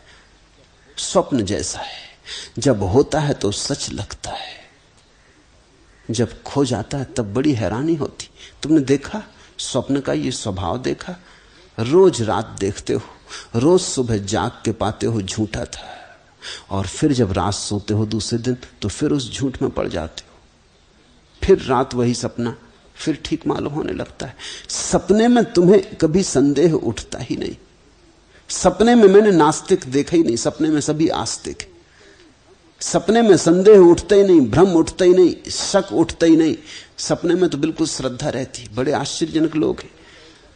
अगर तुम सपने में देख रहे हो कि अचानक एक घोड़ा चला आ रहा है, पास आके अचानक तुम्हारी पत्नी बन गया या पति बन गया, तो भी तुम्हारा मन ये नहीं कहता कि ये कैसे हो सकता है, तुम स्वीकार करते हो। जरा भी रंच मात्र भी संदेह नहीं उठता। कुछ भी घटना घट सकती है। तुम सपने में आकाश में उड़ते हो, तुम शक भी नहीं करते कि मैं आकाश में कैसे उड़ सकता हूं, ये कैसे संभव है। तुम विराट हो जाते हो सपने में, सारा आकाश भर देते हो, कि बड़े छोटे हो जाते हो, कि चींटी से भी छोटे हो जाते हो, कि दिखाई भी नहीं पड़ते, तो भी तुम्हें शक नहीं होता। सुबह जाग के तुम हंसते हो कि क्या क्या पागलपन देखा। सपने में सपना सच हो जाता है। मित्र खेत धन मकान स्त्री भाई आदि संपदा को तू स्वप्न और इंद्रजाल के समान देख, जो 3 या 5 दिन ही टिकते हैं। भारत में सत्य की एक परिभाषा है, और वो परिभाषा है जो तीनों काल में टिके। त्रिकाल अबाधित, कभी भी जिसका खंडन ना हो, जो पहले भी था अभी भी है और फिर भी होगा। जो शाश्वत है वही सत्य है। जो कल नहीं था आज है और कल फिर नहीं हो जाएगा, उसे भारत असत्य कहता है। भारत की इस परिभाषा को ठीक ख्याल में लेना। यहां सत्य की परिभाषा ही यही है कि जो अबाधित रूप से रहे, जैसा था वैसा ही रहे। क्यों? जो कल नहीं था आज है और कल फिर नहीं हो जाएगा। इसका तो अर्थ हुआ कि दो नहीं के बीच में होना घट सकता है। एक दिन था तुम नहीं थे, जन्म नहीं हुआ था। एक दिन आएगा कि तुम मर जाओगे, मौत हो जाएगी। दो नहीं, और उन दोनों के बीच में जिसको तुम जीवन कहते हो, ये तो स्वप्नवत है। चाहे 70 साल देखो, चाहे 700 साल देखो, इससे कोई फर्क नहीं पड़ता। लंबाई से कुछ भेद नहीं पड़ता। जो सदा है,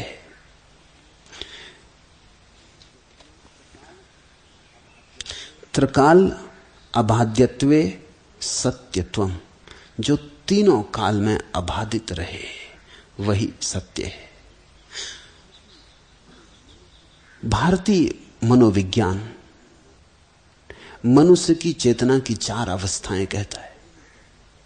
3 तो अवस्थाएं हैं, चौथा स्वभाव है। जागृत, स्वप्न, सुसुप्ति 3 तो अवस्थाएं, और साक्षी, तुरीय, चतुर्थ स्वभाव है। जागते में तुम एक दुनिया देखते हो। जब तुम सो जाते हो और सपने में पड़ते हो तो जागने की दुनिया झूठ हो जाती।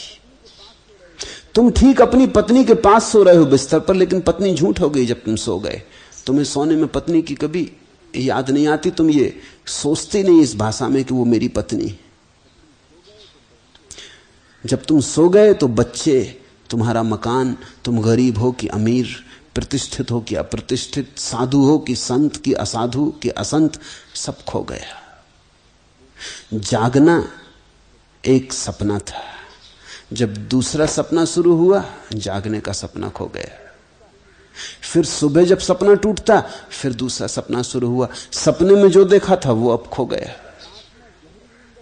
जब रात में गहरी नींद लगती है और सपना भी खो जाता है, तब जागृत में जो जाना वो भी समाप्त हो गया, सपने में जो जाना वो भी समाप्त हो गया। सुसुप्ति में दोनों ही खंडित हो गए। और जो लोग चौथी अवस्था को उपलब्ध होते हैं, चौथी जो कि तुम्हारा निज स्वरूप है, कहो बुद्धत्व, साक्षी भाव, जिनत्व, जो भी नाम देना हो, जो उस चौथी शुद्ध अवस्था को उपलब्ध होते हैं जहां परम जागरण रह जाता है, उनको पता चलता है कि वो तीनों अवस्थाएं खंडित हो गई। स्वप्न, सुसुप्ति, जागृति सब खंडित हो गए। कुछ और ही अनुभव में आता है, ब्रह्म ही ब्रह्म अनुभव में आता है। कहीं कोई संसार नहीं दिखाई पड़ता, कहीं कोई दूजा नहीं दिखाई पड़ता, अपना ही फैलाव मालूम होता है। न कोई मैं बचता, न कोई तू बचती। तो भारत कहता है साक्षी भाव में जो जाना जाता है वही केवल सत्य है, उसका फिर कभी खंडन नहीं होता। ये जगत जिसको हम सत्य मान बैठे हैं,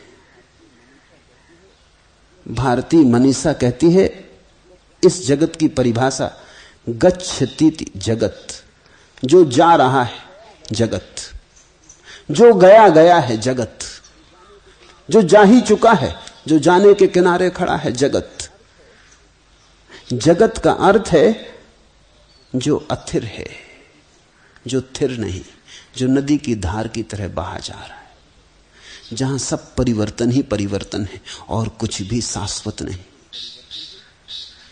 जहां परिवर्तन है वहां असत्य, और जहां अपरिवर्तित के दर्शन होते हैं, शाश्वत की प्रतीति होती है, वही सत्य। गच्छतीति जगत, जो भागा जा रहा। जैसे आकाश में धुएं के बादल बनते हैं और मिटते हैं और रूप खड़े होते हैं और बिखरते हैं, क्षण भर भी कुछ ठहरा हुआ नहीं, वैसा जगत। कोई गिर रहा, कोई उठ रहा, कोई जीत रहा, कोई हार रहा। जो हार रहा है वो कल जीत सकता है, जो अभी जीत रहा है वो कल हार सकता है। यहां कुछ भी पक्का नहीं है, यहां सब चीजें बदली जा रही, समुद्र की लहरें। इसमें जिसने सत्य को खोजना चाहा वो खाली हाथों मरता है। इस सारी बदलाहट के बीच क्या तुम्हें कभी भी थोड़ा स्मरण आता है कि कोई ऐसी चीज है जो बिना बदली है? उस बिना बदले को ही हम आत्मा कहते। दिन में तुम जागते हो, संसार एक बात, ये जो भीतर तुम्हारे बैठा देखता है संसार को, ये दूसरी बात। रात तुम सपने में सो जाते हो, सपना देखते हो, तब भी दो चीजें रहती हैं, सपना और तुम। फिर तुम गहरी नींद में पड़ जाते हो, तब भी दो चीजें रहती हैं, तुम और गहरी नींद। गहरी नींद कभी सपना बन जाती है, सपना कभी गहरी नींद बन जाता है। सपने से कभी जाग आते हो, दुनिया आ जाती है, फिर दुनिया खो जाती है, लेकिन एक चीज शाश्वत बनी रहती है, तुम्हारा साक्षी भाव, तुम्हारा दृष्टा भाव, तुम्हारी अंतर्दृष्टि। तुमने देखा गहरी नींद से भी उठ के आदमी कहता है रात बड़ी गहरी नींद आई, बड़ी आनंदपूर्ण नींद आई। पूछो उससे अगर नींद पूरी लग गई थी तो ये पता किसको चला, ये किसने जाना, ये कौन खबर दे रहा है? जरूर तुम्हारे भीतर कोई था जो देखता रहा कि गहरी नींद लगी है, बड़ी आनंदपूर्ण नींद लगी है। किसी ने इसका प्रत्यक्ष किया है, वही तुम हो। और सब तो बदलता है, सिर्फ साक्षी नहीं बदलता। तुम छोटे बच्चे थे, फिर तुम जवान हो गए, फिर तुम बूढ़े हो गए, कभी स्वस्थ थे, अब दीन जर्जर हो गए, खंडर हो गए, लेकिन एक तुम्हारे भीतर अखंड अबाध वैसा का वैसा बना है, वो दृष्टा, साक्षी। एक दिन उसने देखा बच्चे जैसी देह, एक दिन उसने देखा जवान हो गए, एक दिन उसने देखा बूढ़े होने लगे, एक दिन उसने देखा जीर्ण जर्जर हो गए। अगर तुम ख्याल कर पाओ कि तुम्हारे भीतर ये साक्षी का जो अनसयूत धागा है, इस पर हजारों घटनाएं घटी हैं, मगर ये वैसा का वैसा बना रहा है। सब इसके सामने आया और गया है, सब खेल इसके सामने चला है। ये सबसे पार, दूर, अछूता, निष्कलुष मौजूद रहा है। ये मौजूदगी ही एकमात्र सत्य है। जहां जहां तृष्णा हो वहां वहां ही संसार जान। प्रौढ़ वैराग्य को आश्रय करके वीत तृष्णा हो। यत्र यत्र भवे तृष्णा संसार विद्धि तत्र वै प्रौढ़ वैराग्य माश्रित्य वीत तृष्णा सुखी भव। प्रौढ़ वैराग्य,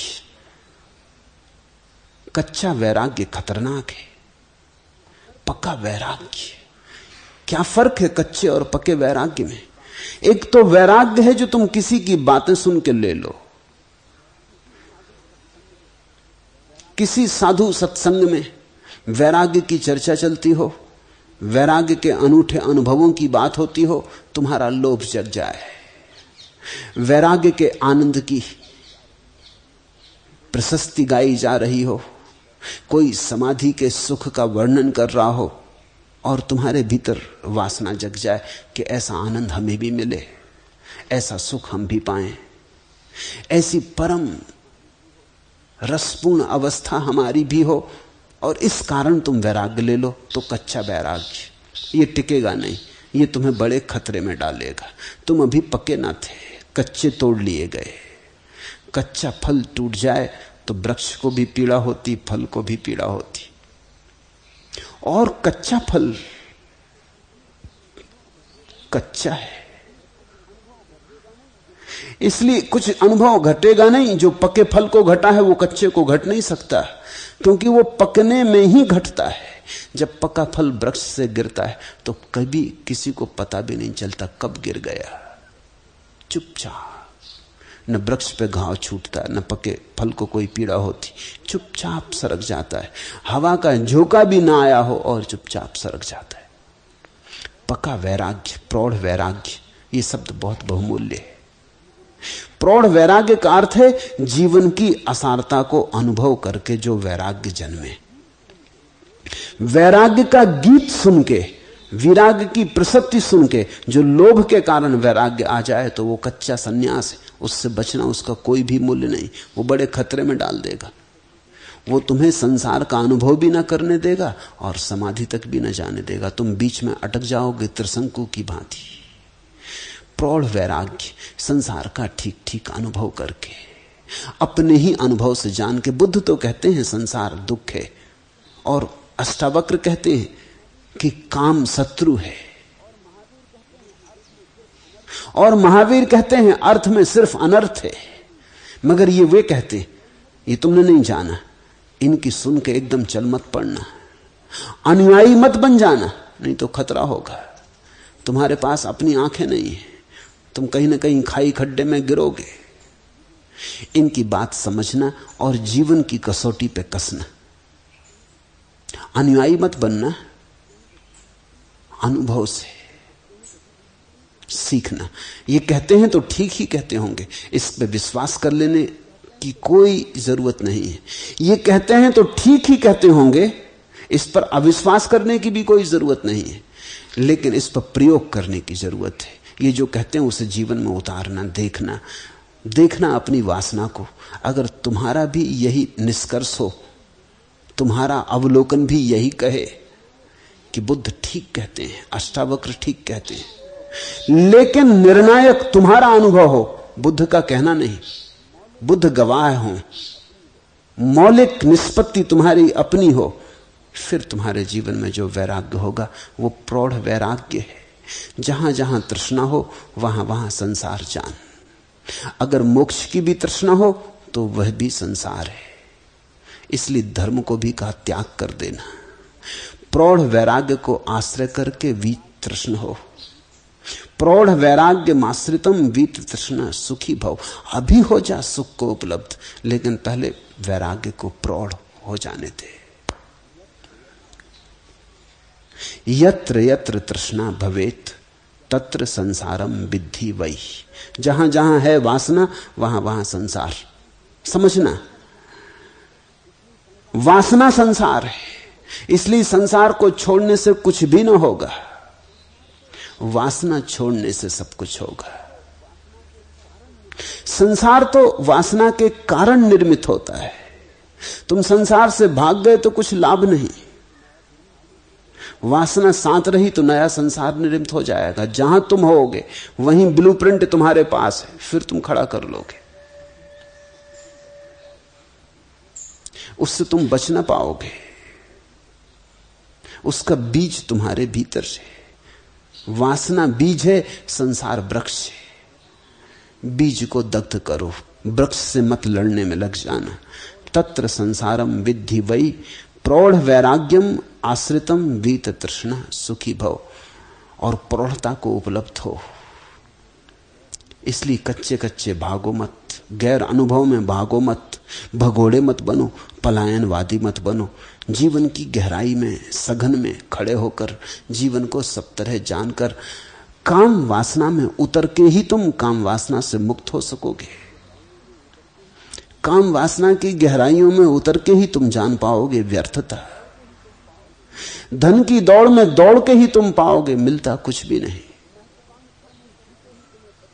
महत्वाकांक्षा में जी के ही तुम्हें पता चलेगा कि सिर्फ दग्ध करती है महत्वाकांक्षा, जलाती है, ज्वर है, सन्निपात है। राजनीति में पढ़ के ही तुम जानोगे कि राजनीति रोग है, विक्षिप्तता है, पागलपन है। जीवन को अनुभव से पकने दो, और जब जीवन का अनुभव तुम्हारा कह दे तो फिर वैराग्य सहज घट जाएगा, जैसे पका फल गिर जाता है। मात्र तृष्णा ही बंध है और उसका नाश मोक्ष कहा जाता है। और संसार मात्र में असंग होने से निरंतर आत्मा की प्राप्ति और तुष्टि होती है। तृष्णा मात्रात्मको बंध स्तन्न नाशो मोक्ष उच्यते। भवा संसक्ति मात्रेण प्राप्ति तुष्टि मुहुर मुहुर। ये सूत्र बड़ा विचारणीय है। मात्र तृष्णा बंध है। जब तक तुम कुछ भी चाहते हो तब तक जानना बंधे रहोगे। ईश्वर को भी चाहा तो बंधे रहोगे। कल ही गुणा ने एक प्रश्न मुझे लिखकर भेजा है कि मैं तो आपको कभी नहीं छोड़ सकती और आप कोशिश भी मत करना मुझे छुड़ा देने की। मेरे लिए तो आप सब कुछ हो, मुझे कोई ईश्वर नहीं चाहिए, कोई मोक्ष नहीं चाहिए। तुम्हें ना चाहिए हो और तुम अपनी चाहत में कुछ गलत की मांग भी करो तो भी मैं गलत का सहयोगी नहीं हो सकता। कितनी ही कठोरता मालूम पड़े, मैं पूरी चेष्टा करूंगा कि तुम मुझसे मुक्त हो जाओ, अन्यथा मैं तुम्हारा शत्रु हो गया। ये तो फिर चाहत ने नया रूप लिया, ये तो फिर तृष्णा बनी। पति से छूटे, पत्नी से छूटे तो गुरु से बंध गए, मगर ये तो फिर नया जंजाल हुआ, फिर नई जंजीर बनी। गुरु तो वही तो जो तुम्हें आत्यंतिक जंजीर से मुक्त करवा दे, जो तुम्हें स्वयं से भी मुक्त करवा दे। कठिन लगता है क्योंकि एक प्रेम जगता है, कठोर लगती बात, लेकिन तुम्हारी मानकर मैं चलूं तो तुम कभी भी कहीं ना पहुंच पाओगे। फिर तो मैं तुम्हारा अनुयायी हुआ। तुम्हें कठोर भी लगे तो भी मैं वही किए चला जाऊंगा जो मुझे करना है। अगर मैं तुमसे कहूं भी कि घबराओ मत, कभी नहीं छुड़ाऊंगा, तो भी तुम मेरा भरोसा मत करना। वो भी सिर्फ इसलिए कह रहा हूं कि कहीं छुड़ाने के पहले ही भाग मत खड़े होना। तो रोक के रहूंगा, समझाता रहूंगा कि नहीं, कोई हर्जा नहीं, कहां छुड़ाना है, किसको छुड़ाना, सदा सदा तुम्हारे साथ रहूंगा, मगर नीचे से जड़ें काटता रहूंगा। एक दिन अचानक तुम पाओगे कि छुटकारा हो गया। मुझसे भी छुटकारा तो चाहिए ही। सद्गुरु वही है जो तुम्हें स्वयं से भी मुक्त कर दे। नहीं तो संसार की सारी वासनाएं धीरे धीरे गुरु पे लग जाती, तुम्हारा मोह गुरु से बन जाता है, फिर तुम उसकी फिक्र में लग जाते हो। फिर मोह कैसे अंधेपन में ले जाता है कहना कठिन है। मैं पंजाब जाता था, एक घर में ठहरता था। एक दिन सुबह उठ के निकला तो देखा कि गुरु ग्रंथ साहब किताब को सजा के रखा हुआ है सामने दतौन रखी और एक लोटा पानी भरा रखा। मैंने पूछा मामला क्या है? कहते हैं गुरु ग्रंथ साहब के लिए दतौन। पागलपन की कोई सीमा होती? नानक के लिए दी थी दतौन, ठीक समझ में आता। तुम गुरु ग्रंथ को दतौन लगा रहे हो। लेकिन भक्त यही कर रहे हैं, सारी मूर्ति को सजाते हैं, भोग लगाते, उठाते बिठाते, नहलाते सुलाते, न मालूम क्या क्या करते रहते। खेल खिलौनों से कब छूटोगे? छोटे बच्चों जैसी बात हो गई, बचकानी हो गई। छोटे बच्चे अपनी गुड्डा गुड्डी को संभाले फिरते हैं, स्नान करवाते हैं, कपड़े बदलाते हैं, भोजन भी करवाते हैं, सुलाते भी हैं। तुम उनको कहते हो बचकाने, और तुम रामचंद्र जी के साथ यही कर रहे। मगर मोह, भक्त को लगता है ये तो भक्ति है, ये तो प्रेम है, ये तो बड़ी ऊंची बात है। ये कितनी ऊंची हो, ये तुम्हें कभी भी मुक्त ना होने देगी, तुम बंधे ही रह जाओगे। संसार से छूटना कठिन है, फिर धर्म से छूटना और भी कठिन हो जाता है। सांसारिक संबंधों से छूटना कठिन है, फिर धार्मिक संबंधों से छूटना और भी कठिन हो जाता है, क्योंकि धार्मिक संबंध इतने प्रीतिकर। अब गुरु और शिष्य का संबंध ऐसा प्रीतिकर कि उसमें कड़वाहट तो है ही नहीं, रस ही रस है। पति पत्नी तो एक दूसरे से ऊब भी जाते हैं, बाप बेटा तो एक दूसरे से कलह भी कर लेते हैं, झंझट भी हो जाती है। लेकिन गुरु शिष्य का संबंध तो बड़ा ही मधुर है। वहां ना कोई झंझट है, ना कोई झगड़ा है, ना कोई कलह है, ना कोई कांटे। वहां तो रस ही रस है। वहां तो शिष्य भी अपनी ऊंचाई में मिलता है और गुरु तो अपनी ऊंचाई पर है ही। तुम जब गुरु के पास आते हो तब तुम्हारे भीतर जो श्रेष्ठतम है वो प्रकट होने लगता है। इसलिए मिलन श्रेष्ठ का श्रेष्ठ से होता है। तुम गुरु के पास अपनी गंदी शक्ल लेके थोड़ी आते हो। स्नान करके ताजे होके शुभ मुहूर्त में पूजा प्रार्थना के भाव से भरे तुम गुरु के सन्निधि में आते हो। तुम्हारा शुद्धतम रूप तुम लाते हो। गुरु के श्रेष्ठतम से मिलना है तो जो भी तुम्हारे पास श्रेष्ठतम है उसे लेके आते हो। इन दो के बीच जो मिलन होता है वो तो अति मधुर है। फिर उसमें बंधन पैदा होता है। फिर लगता है बस ऐसा ही बना रहे, ऐसा ही चलता रहे सदा सदा। ये सपना कभी टूटे ना, लेकिन ये सपना भी टूटना ही चाहिए। शिष्य न तोड़ना चाहे तो भी गुरु को तोड़ना पड़ेगा। शिष्य ये नासमझी कर सकता है, ये कामना कर सकता है, गुरु तो इस कामना को बल नहीं दे सकता। मात्र तृष्णा ही बंध है और उसका नाश मोक्ष कहा जाता है। तृष्णा मात्रतकम बंधा तन्नास मोक्षा उच्यते। और जहां तृष्णा गिर गई वही मोक्ष।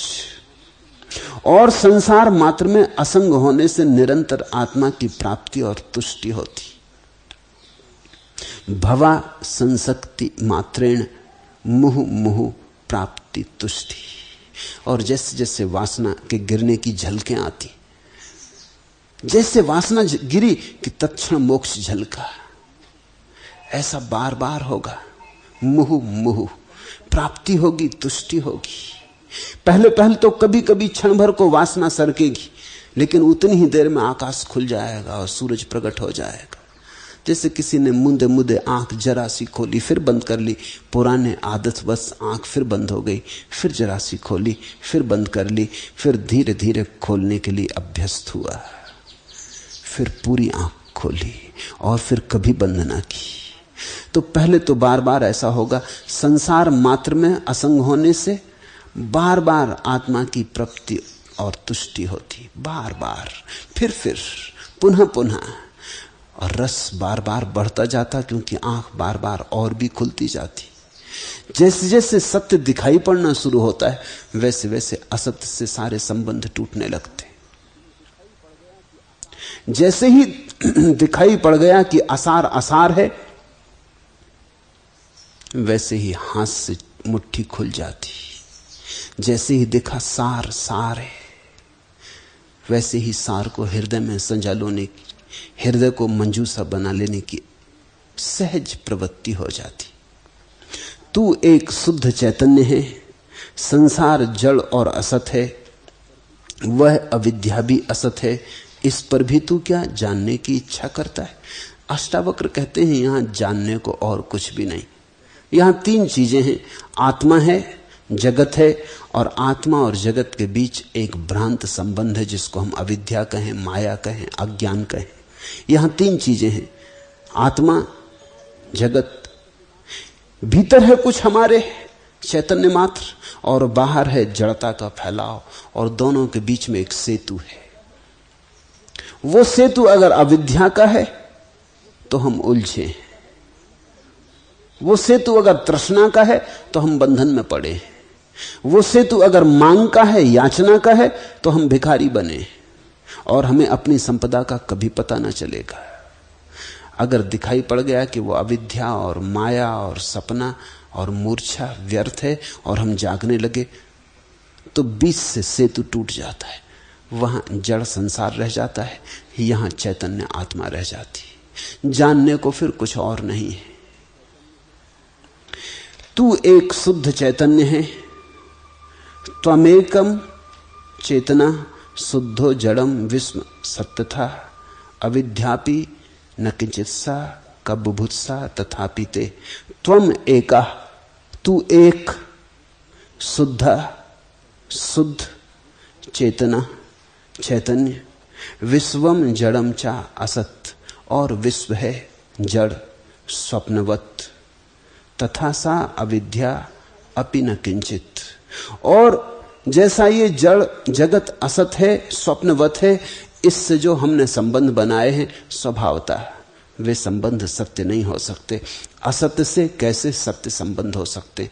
रात तुमने एक सपना देखा कि कोहिनूर तुम्हारे सामने रखा है, लड़ते रहे पाकिस्तान हिंदुस्तान और सब, लेकिन कोहिनूर तुम्हारे सपने में सामने रखा है। कोहिनूर देखते ही तुम्हारा मन हुआ उठा लूं, रख लूं, अपना बना लूं, छिपा लूं। कोहिनूर देखा वो तो झूठा है, सपने का है। अब तुम्हारे मन में ये जो भाव उठा, उठा लूं, संभाल लूं, रख लूं, कोई देख ना ले, किसी को पता ना चल जाए, ये जो भाव उठा ये कैसे सच हो सकता है। जिसके प्रति उठा है वही असत है, तो जो भाव उठा है वो सत नहीं हो सकता है। अष्टावक्र कहते हैं अविद्या अपि न किंचित, और ये जो अविद्या के संबंध हैं ये भी असार, तथा अपि ते का बुभुत्सा। फिर तू और अब क्या जानना चाहता, बस जानना पूरा हो गया, इतना ही जानना है। इति ज्ञानम, संसार है भागता हुआ, गच्छतीति जगत परिवर्तन तरंगों से भरा हुआ, और आत्मा है शाश्वत निस्तरंग असंग। और दोनों के बीच में या तो संबंध है, तो संबंध सब झूठे हैं, अज्ञान के हैं, अविद्या के हैं। कोई कहता मेरा बेटा, कोई कहता मेरा पत्नी, कोई कहता मेरा मकान। मैंने सुना एक धनपति के मकान में आग लग गई, धू-धू करके मकान जल रहा है, वो छाती पीट के रो रहा है, बड़ी भीड़ लग गई है। एक आदमी ने आके कहा तुम नाहक रो रहे हो, मुझे पक्का पता है तुम्हारे बेटे ने कल ही शाम ये मकान बेच दिया है। ऐसा सुनते ही धनपति एकदम प्रसन्न हो गया। उसने कहा सच, मुझे तो पता ही नहीं, बेटे ने कुछ खबर ना दी, बेटा दूसरे गांव गया है। मगर अब भी मकान जल रहा है, धू-धू करके जल रहा है, और लपटें बड़ी हो गई, लेकिन अब आंसू सूख गए। वो बड़ा प्रसन्न है। तभी बेटा वापस आया भागा हुआ, और उसने कहा कि क्या खड़े हो, बात उठी थी बेचने की, लेकिन सौदा अभी हुआ नहीं था। फिर रोने लगा, फिर छाती पीटने लगा। अब फिर अपना मकान अभी वही का वही है, अब भी जल रहा है, लेकिन बीच में थोड़ी देर को मेरे का संबंध नहीं रहा था। थोड़ी देर को भी मेरे का संबंध छूट गया। सब स्थिति वही की वही थी, कुछ फर्क ना पड़ा था। ये आदमी वैसा का वैसा, ये मकान वैसा का वैसा। ये आदमी कोई बुद्ध नहीं हो गया था, ये बिल्कुल वैसे ही का वैसा आदमी, मकान भी जल रहा था। सिर्फ एक संबंध बीच से खो गया था, मेरा। बस उस संबंध के खो जाने से दुख खो गया। फिर संबंध लौट आया, फिर दुख हो गया। तुम जरा गौर करना, तुम्हारा दुख असत के साथ तुम्हारे बनाए हुए संबंधों से पैदा होता है। तुम्हारा सुख असत के साथ तुम्हारे संबंध छूट जाएं, उनसे घटित होता है। तेरे राज्य, पुत्र पुत्रियां, शरीर और सुख जन्म जन्म में नष्ट हुए हैं, यद्यपि तू उनसे आसक्त था। अष्टावक्र कहते हैं, लौट के पीछे देख। जो तेरे पास आज है, ऐसा कई बार तेरे पास था। ऐसे राज्य कई बार हुए, ऐसी पत्नियां, ऐसे पुत्र कई बार हुए, बहुत बहुत धन कई बार तेरे पास था, और हर बार तू आसक्त था। लेकिन तेरी आसक्ति से कुछ रुका नहीं, आया और गया। आसक्तियों से कहीं सपने ठहरते हैं। राज्यम सुतः कलत्राणि शरीराणि सुखानि चा संसक्त शापी नष्टानि तव जन्मनि जन्मनि। कितने जन्मों से जनक तू ऐसी ही चीजों के बीच में रहा है। हर बार तूने आसक्ति की, हर बार तूने चीजों से मेरा संबंध बनाया, मेरी है, फिर छूट छूट गई। मौत आई और सब संबंध तोड़ गई, सब विच्छिन्न कर गई। अर्थ काम और सुकृत कर्म बहुत हो चुके, इनसे भी संसार रूपी जंगल में मन विश्रांति को नहीं प्राप्त हुआ। सुनो, अर्थ काम सुकृत कर्म बहुत हो चुके, तू सब कर चुका, धन भी खूब कमा चुका, भोग भी खूब कर चुका। ययाति की कथा है उपनिषदों में कि जब वो मरने को हुआ 100 साल का होकर, मौत आई तो वो घबरा गया। उसने कहा ये तो जल्दी आ गई, अभी तो मैं 100 ही साल का हूं, अभी तो मैं भोग भी नहीं पाया। उसके 100 बेटे थे, उसके 100 बेटे थे, सैकड़ों रानियां थी। उसने अपने बेटों से कहा कि ऐसा करो, मुझ बूढ़े बाप के लिए इतना तो करो, तुम में से कोई मर जाए। पुराने दिनों की कहानियां हैं, उन दिनों नियम इतने सख्त ना रहे होंगे। परमात्मा सदैव था। मौत ने भी कहा कि ठीक है, बूढ़ा आदमी छोड़ देते, लेकिन किसी को तो मुझे ले जाना ही होगा, कोई भी राजी हो जाए। मौत ने सोचा कौन राजी होगा। बड़े बेटे तो राजी न हुए, कोई 70 साल के थे, कोई तो 80 साल के हो रहे थे। वो भी जीवन देख चुके थे, अनुभव कर चुके थे, मगर फिर भी रस छूटा न था। छोटा बेटा खड़ा हो गया, उसने कहा कि मुझे ले चलो। वो तो अभी 15-16 साल का ही था। मौत ने कहा ना समझ, तेरे और 99 भाई हैं, वो तो उम्र में बड़े हैं, उनमें से कोई जाता तो समझ में आता। 80 साल के, वो खुद भी तेरे बाप जितने बूढ़े हो रहे हैं, वो नहीं जाते। तेरा बाप खुद 100 साल का है, उसे खुद जाना चाहिए, वो किसी को भेजने को राजी, कोई बेटा चला जाए तो तैयार है, तू क्यों मरता है। उस बेटे ने कहा यही देखकर कि 100 साल के होकर भी पिता को कुछ न मिला, तो 100 साल अगर मैं जी भी लिया तो क्या पाऊंगा। यही देखकर कि 80 साल 70-60 साल के मेरे भाई हैं, इनको अभी तक कुछ नहीं मिला, तो मैं रह के भी क्या सार है, मैं तैयार हूं। बड़ा अभूतपूर्व व्यक्ति रहा होगा वो बेटा। मौत उसे ले गई, राजा 100 साल जिया, उस बेटे की उम्र उसे लग गई। ऐसा कहते हैं कई बार हुआ, 10 बार हुआ। हर बार मौत आई और हर बार ययाति ने कहा अभी तो मैं भोग ही नहीं पाया। फिर किसी बेटे को भेजा, फिर किसी बेटे को भेजा। जब वो 1000 साल का हो गया, मौत फिर आई। फिर ययाति को भी शर्म लगी। उसने कहा कि क्षमा करो, अब तो एक बात समझ में आ गई कि 1000 साल क्या 1 करोड़ साल भी जीऊं तो भी कुछ नहीं होगा, कुछ यहां होता ही नहीं, समय का कोई सवाल नहीं है, वासना भरती ही नहीं, दुष्पूर है। अष्टावक्र कहते जनक को, अर्थ काम सब तू कर चुका, और ऐसा ही नहीं, सुकृत कर्म भी बहुत हो चुके, शुभ कर्म भी तू बहुत कर चुका, पुण्य भी खूब कर चुका है। उनसे भी कुछ भी नहीं हुआ। इनसे भी संसार रूपी जंगल में मन विश्रांति को प्राप्त नहीं हुआ। न तो बुरे कर्म से विश्रांति मिलती, न अच्छे कर्म से विश्रांति मिलती। कर्म से विश्रांति मिलती ही नहीं, अकर्म से मिलती है। क्योंकि कर्म का तो अर्थ ही है अभी गति जारी है, भाग दौड़ जारी है, आपाधापी जारी है। अकर्म का अर्थ है बैठ गए, शांत हो गए, विराम में आ गए, पूर्ण विराम लगा दिया। अब सिर्फ साक्षी रहे, करता ना रहे।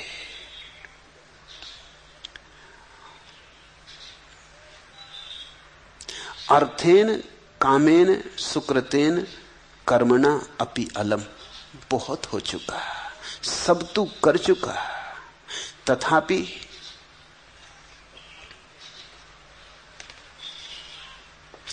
संसार कांतारे मना न विश्रांतम अभूत। फिर भी इस जंगल में, इस उपद्रव में, इस उत्पात रूपी संसार में मन को जरा भी विश्रांति का कोई क्षण नहीं मिला। तो अब जाग, अब करने से जाग। कितने जन्मों तक तूने क्या शरीर, मन और वाणी से दुखपूर्ण और श्रमपूर्ण कर्म नहीं किए। अब तो उपराम कर, अब विश्रांति कर। जिसको ज़ेन फकीर ज़ाज़ेन कहते हैं। ज़ाज़ेन का अर्थ होता है बस बैठ रहना और देखते रहना। उपराम, ये ध्यान की परम परिभाषा है। ध्यान कोई कृत्य नहीं है, ध्यान का तुम्हारे करने से कुछ संबंध नहीं है। ध्यान का अर्थ है साक्षी भाव। जो हो रहा है उसे चुपचाप देखना, बिना किसी लगाव के, बिना किसी विरोध के, बिना किसी पक्षपात के, न इस तरफ न उस तरफ, निष्पक्ष, उदासीन, बस चुपचाप देखना। कृतम न कति जन्मानी कायेन मनसा गिरा, दुख माया सदम कर्म तत्तधा उपरम्यताम। तत् अध्यापि उपरम्यताम। अब तो उपराम कर, अब तो बैठ। लोग अधर्म में उलझे हैं, किसी तरह अधर्म से छूटते तो धर्म में उलझ जाते, मगर उलझन नहीं जाती। लोग पाप कर रहे हैं, किसी तरह पाप से छूटते तो पुण्य में उलझ जाते, लेकिन उलझन नहीं जाती। कुछ तो करेंगे ही। अगर गाली बक रहे हैं, किसी तरह उनको समझा बुझा के राजी करो, मत बको, तो वो कहते हैं अब हम जाप करेंगे, भजन करेंगे, मगर उपद्रव तो जारी रखेंगे। तुमने देखा लोग लाउड स्पीकर लगा के अखंड कीर्तन करने लगते। कीर्तन को कीर्तन कहते। अब अखंड कीर्तन तुम कर रहे हो, पूरे मोहल्ले को सोने नहीं देते। बच्चों की परीक्षा है, उनकी परीक्षा की क्या होगी गति तुम्हें मतलब नहीं, तुम धार्मिक कार्य कर रहे हो। ये किस तरह के धार्मिक लोग हैं? ये किसी से पूछने भी नहीं जाते, इन पे कोई रोक भी नहीं लगा सकता, क्योंकि धार्मिक काम कर रहे हैं। अगर कोई आदमी माइक लगा के रात भर अनर्गल बके तो पुलिस पकड़ ले जाए, लेकिन वो कीर्तन कर रहा है या सत्यनारायण की कथा कर रहा है तो कोई पुलिस भी पकड़ नहीं ले जा सकती। धार्मिक होने की तो स्वतंत्रता है और धार्मिक कृत्य की स्वतंत्रता है, मगर ये आदमी वही का वही है। ये चिल्लपों में इसका भरोसा है।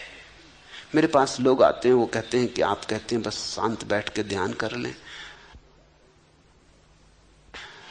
मगर कुछ तो सहारा चाहिए, कुछ आलंबन दे दें, राम राम बता दें, कोई भी मंत्र दे दें, कान फूंक दें, कुछ तो दे दें तो हम कुछ करें। अब उनको अगर राम राम दे दो तो वो राम राम करने को तैयार है, मगर बकवास जारी रही। पहले कुछ और बक रहे थे, भीतर हजार चीजें बक रहे थे, अब सब बकवास उन्होंने एक तरफ लगा दी, अब राम राम बकने लगे। मगर चुप होने को राजी नहीं, सिर्फ देखने को राजी नहीं। देखना बड़ा कठिन, साक्षी होना बड़ा कठिन। साक्षी ही ध्यान है। बैठ जाओ, मन चले, चलने दो। तुम हो कौन बाधा डालने वाले? तुमसे पूछा किसने? तुमसे पूछ के तो मन शुरू नहीं हुआ, तुमसे पूछ के बंद भी होने की कोई जरूरत नहीं है। तुम हो कौन? जैसे राह पर कारें चल रही, रिक्शे दौड़ रहे, भोंपू बज रहे, आकाश में हवाई जहाज उड़ रहे, पक्षी गुनगुना रहे, बच्चे रो रहे, कुत्ते भौंक रहे, ऐसे तुम्हारे भीतर मन का भी ट्रैफिक है, चल रहा, चलने दो, तुम बैठे रहो। उदासीन का यही अर्थ। उदासीन ठीक ठीक झाजेन जैसा अर्थ रखता है। बस बैठ गए, जमा ली आसन भीतर, हो गए आसीन भीतर, बैठ गए, देखने लगे, जो चलता चलने दो।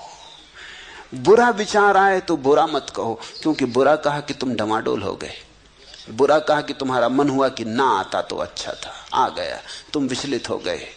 अच्छा विचार आ जाए तो भी पीठ मत थपथपाने लगना कि गजब, बड़ा अच्छा विचार आया। इतना तुमने कहा कि आसीन न रहे, तुम उखड़ गया आसन, तुम डमाडोल हो गए, तुम्हारी स्थिरता खो गई, कुंडलनी जगने लगे तो परेशान मत होना कि उठने लगी कुंडली। अब बस सिद्ध पुरुष होने में ज्यादा देर नहीं है। प्रकाश दिखाई पड़ने लगे तो विचलित मत हो जाना। ये सब मन के ही खेल हैं। बड़े बड़े खेल मन खेलता। बड़े दूर के दृश्य दिखाई देने लगेगा कि महिला, कोई 80 वर्ष बूढ़ी महिला मेरे पास आई, वो कहने लगी कि बड़ा गजब अनुभव हो रहा है। क्या अनुभव हो रहा है? जब मैं बैठती हूँ तो ऐसे ऐसे जंगल दिखाई पड़ते जिनको कभी नहीं देखा, मगर जिनको देख के भी क्या करोगे, जंगल ही दिखाई पड़ रहे हैं ना। वो मुझसे बड़ी नाराज हो गई। उसने कहा कि आप कैसे? मैं तो जब भी किसी साधु संत के पास जाती हूँ तो वो कहते हैं बहुत अच्छा हो रहा है, बड़ा अनुभव हो रहा है। अध्यात्म अनुभव नहीं है, और जब तक अनुभव होता रहे तब तक अध्यात्म नहीं है। अनुभव का तो अर्थ ही है तुम अभी भी अनुभोक्ता बने हो, अभी भी भोगी हो। बाहर का नहीं भोग रहे, भीतर का भोग रहे हो, लेकिन भोग जारी है। किसी की कुंडलनी उठ रही, किसी को पीठ में सुरसुरी मालूम होने लगी, और वो भी सुन लिया है, पढ़ लिया है शास्त्रों में कि ऐसा होगा, तो बैठे बैठे खोज रहे हैं कि हो सुरसुरी। अब तुम खोजते रहोगे तो हो जाएगी। तुम कल्पित कर लोगे, तुम मान लोगे, हो जाएगी। और जब हो जाएगी तो तुम बड़े प्रफुल्लित होने लगोगे। तुम प्रफुल्लित होने लगे कि गए, चूक गए, फिर ध्यान चूका। कुछ भी हो तुम सिर्फ देखना, तुम दृष्टा से जरा भी डिगना मत, तुम सिर्फ साक्षी बने रहना। तुम कहना ठीक गलत जो भी हो हम देखते रहेंगे। हम अपनी तरफ से कोई निर्णय न देंगे, कोई चुनाव न करेंगे, हम अच्छे बुरे का विभाजन न करेंगे। शुरू में बड़ा कठिन होगा, क्योंकि आदत जन्मों जन्मों की है निर्णय देने की। जीसस का बड़ा प्रसिद्ध वचन है, जज ई नॉट, निर्णय मत करो, न्यायाधीश मत बनो। न कहो अच्छा, न कहो बुरा, बस देखते रहो। और तुम चकित हो जाओगे, अगर तुम देखते रहे तो धीरे धीरे भीड़ छटने लगेगी, कम विचार आएंगे, कम अनुभव गुजरेंगे। कभी कभी ऐसा होगा रास्ता मन का खाली पड़ा रह जाएगा, एक विचार गुजर गया, दूसरा आया नहीं, बीच में एक खाली जगह, अंतराल। उसी अंतराल में, जिसको अष्टावक्र कहते हैं, भवा संसक्ति मात्रेण मुहु मुहु प्राप्ति तुष्टि, वही पुनः पुनः तुष्टि और प्राप्ति होने लगेगी। मिलेगा प्रभु और परम तुष्टि मिलेगी। वो तुष्टि अनुभव की नहीं है कि कोई बड़ा अनुभव हुआ इसलिए अहंकार को मजा आया, नहीं। वो तुष्टि तो शून्य की है, वो तुष्टि तो समाधि की है, अनुभव की नहीं है। वो तुष्टि तो अनुभवातीत है, वो तुष्टि तो तुरी अवस्था की है, वो तुष्टि तो परम उपराम विश्रांति की है।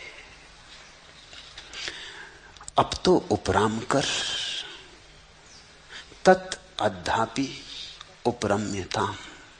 यही मैं तुमसे भी कहता, अब तो उपराम करो, अब तो विश्राम करो, अब तो बैठो और देखो, अब तो साक्षी बनो। कर्ता बने बहुत, भोक्ता बने बहुत, अच्छे भी किए कर्म, बुरे भी किए, हो चुका बहुत। अब जरा साक्षी बनो, और जो तुम्हें न कर्ता बन के मिला न भोक्ता बन के मिला वही बरस उठेगा प्रसाद की भांति साक्षी में। साक्षी में मिलता है परमात्मा, साक्षी में मिलता है सत्य, क्योंकि साक्षी सत्य है।